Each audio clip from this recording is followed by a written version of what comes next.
But I finally caught up with them then, and Captain Melochick evidently just took over the company.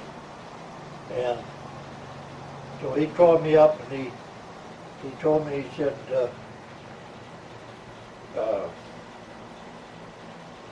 asked me if I knew anybody in my platoon. I said, yeah. I said, nobody I know. I said, do you have one? They have one non-com. I think he was corporal or they were leading the platoon. Mm-hmm. And he said, well, he said, I got a platoon sergeant on the 1st platoon. He had been with the company ever since we landed.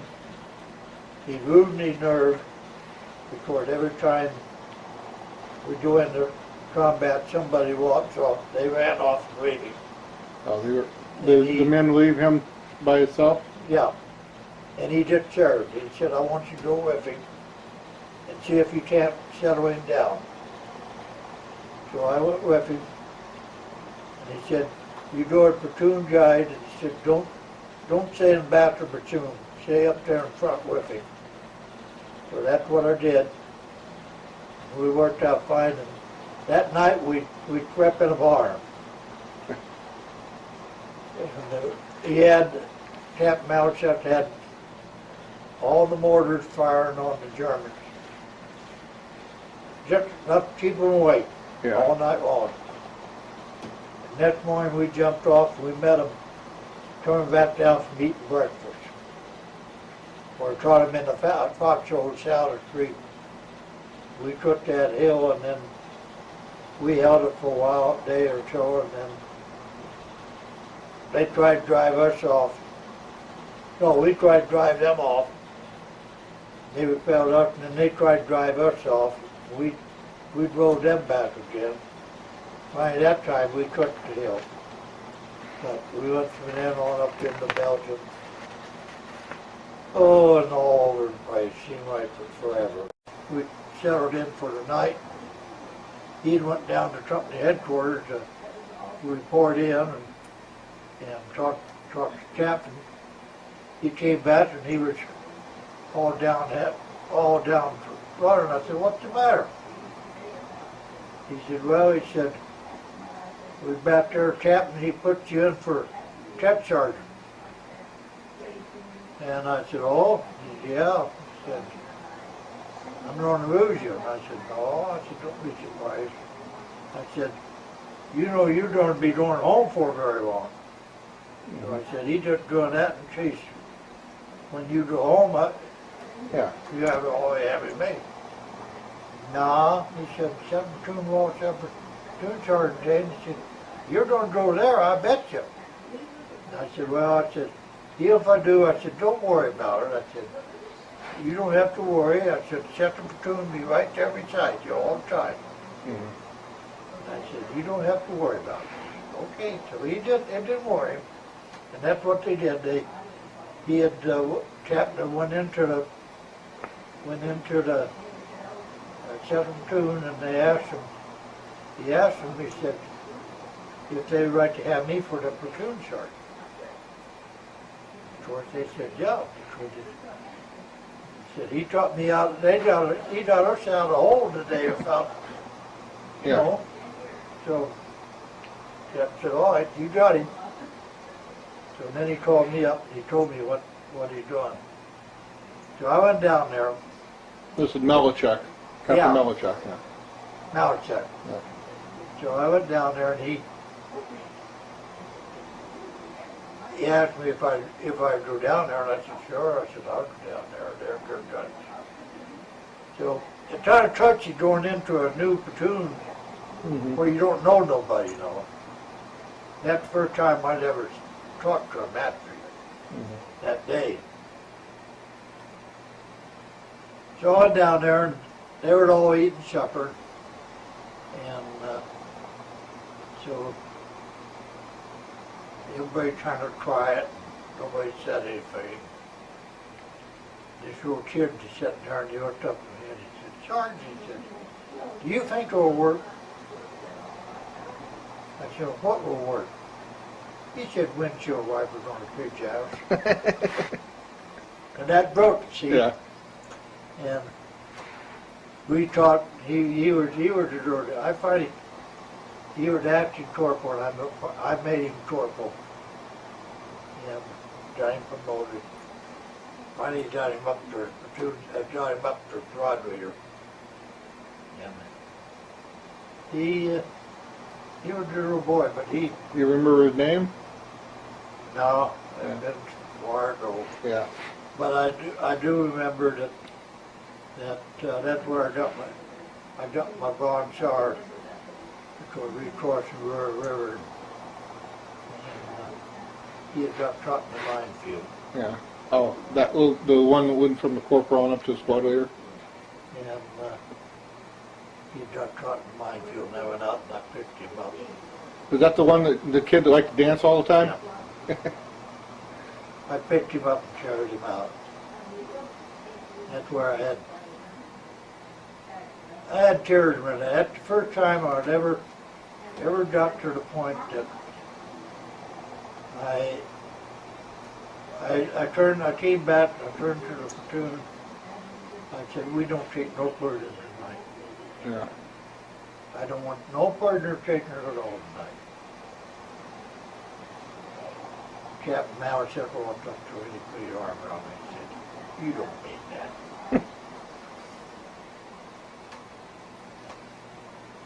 And he was a good boy. Captain Melochick was a good boy too. Yeah. And he lost. I walked back the next morning, and I said, just to tell you how something was taught to you, or I think the words were taught to you. Mm-hmm. But that's my personal opinion. Yeah. But they had all around things scattered all over the floor there. Mm-hmm. Something told me, he said, don't step on it. Mm-hmm. And I passed the word to my platoon, don't step on it. They had these mines hooked up so that when one went off, it took three of them off at the same time. And I went back the next morning, and the MPs was outside. They had it all blocked off.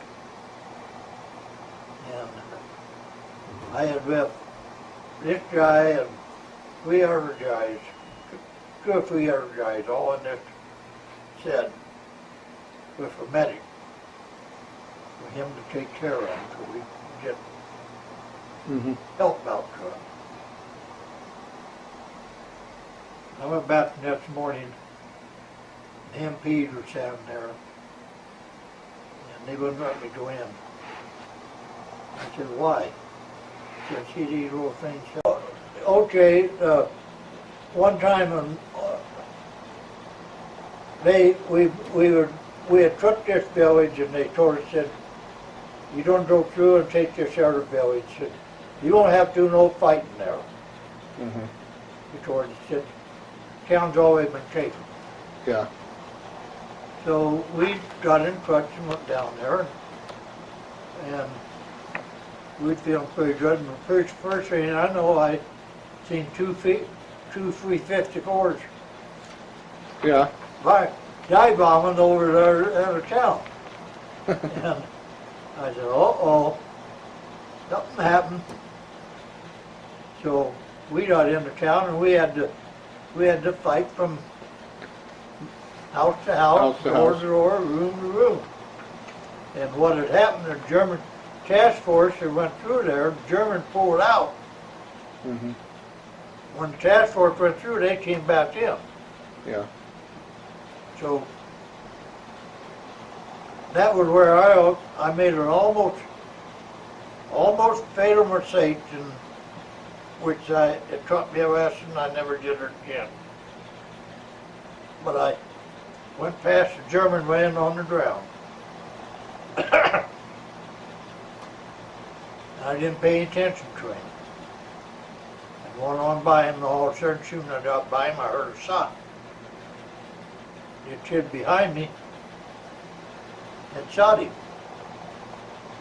I said, what happened? He said, well, as soon as you got by, he raised up, he was going to shoot you in the back. Mhm. And he was right behind me, and he just shot him. Was that you said you had a little kid a young kid you kept with you all the time? Was that this kid? Well, no, it was one of the new recruits. Yeah. And, but you have too many recruits coming in. That's why these guys call me up. I can't remember them because they come and go. So quick. Huh? They come and go so quick. Yeah. And by the time you returned your unit, all the men from your area that you went in are all gone. all gone, either killed or Maybe. There might be a half dozen still there. Yeah. But we. I remember this time here, I had went down to. We fought all day until we come to a canal. Mm-hmm. Someplace in here they talk about the canals around one of the. This would be in Germany, though, right? Was this in Germany? Yeah, this is up in Germany. Yeah, because they're talking about the canal systems in Germany where they were trying to get across the canals, and the weather was bad, and the Germans flooded the canals because they opened up some. Oh, gates. that was when we crossed the river. River, right? And they flooded it. So, but this time here we came to this canal, and we stopped there. And this is where I got into this officer, Yeah. where this 90-day wonder come up there, and he started shooting one, and I told him not to. Mm-hmm.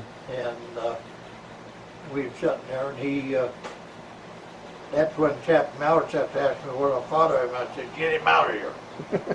And he did. That guy was crazy.